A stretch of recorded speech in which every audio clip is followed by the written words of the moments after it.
il aime le code. Il faut que la communication soit codée, mais de façon claire et transparente. La rigidité, c'est pas pour nous. Mon nom est Francis Parent-Valquette et vous écoutez le Sandro Show. Mais le plus important, c'est qu'il est bélier. J'en ai parlé il y a quelques semaines que j'ai beaucoup diminué mon volume de course. En fait, je suis fatigué. Sincèrement, je fais comme un 5 km puis je suis fatigué pendant 2 jours.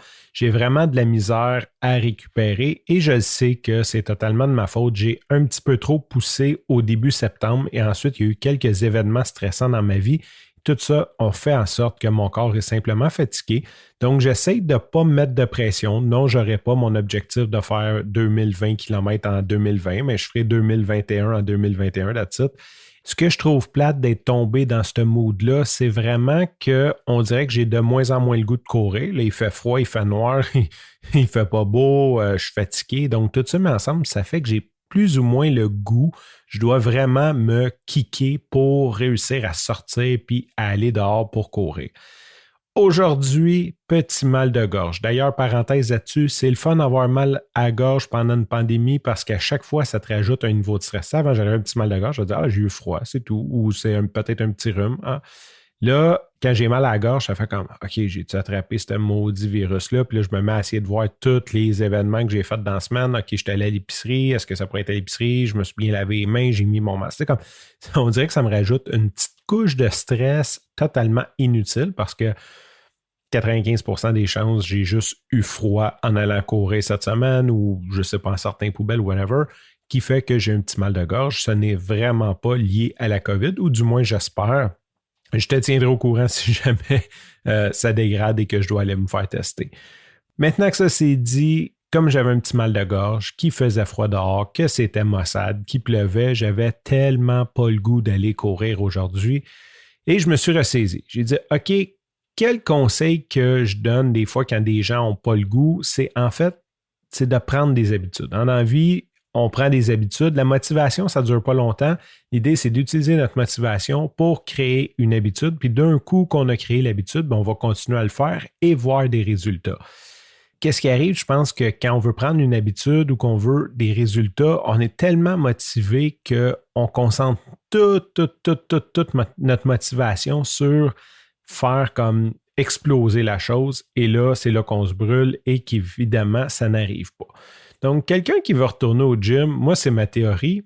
Le premier mois, là, au lieu d'aller au gym puis de te faire comme 6 programmes d'entraînement avec un programme de nutrition puis d'y aller 5 jours semaine, puis tu sais, comme tout le monde fait quand ils commencent le gym, ils se disent « OK, moi, je suis sérieux, c'est ça que je vais faire ».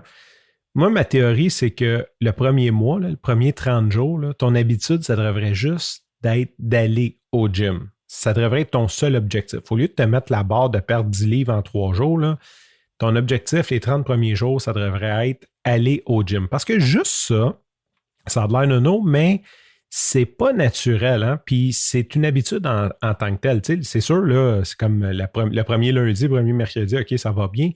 Mais quand ça devient une obligation, mettons que tu y vas le matin, bien, de te lever plus tôt, de déneiger ton auto, de prendre ton auto, d'aller au gym, de passer ta carte, de t'habiller, bien, juste ça, ça prend un certain nombre de temps, un certain nombre d'énergie, puis juste ça, c'est une habitude à acquérir.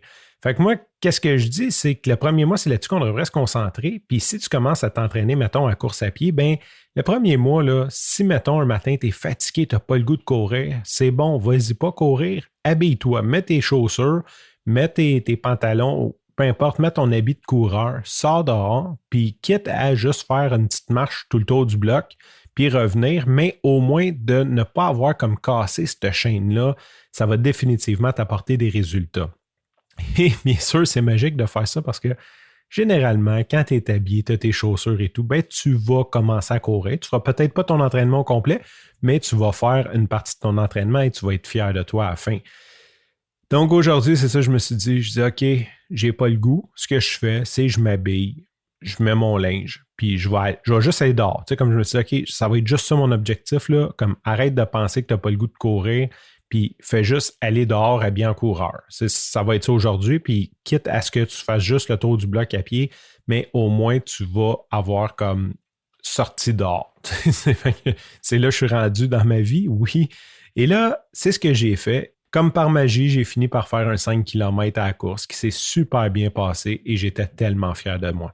Y a-tu des habitudes comme ça que tu pourrais prendre, tu sais, puis peut-être tu as un gros objectif, mais juste de le décortiquer, de prendre une petite habitude que tu pourrais prendre, puis d'essayer de juste intégrer celle-là, ça t'avancerait davantage vers ton objectif. Sur ce, je te remercie pour ton écoute. Je te dis à demain et bye bye.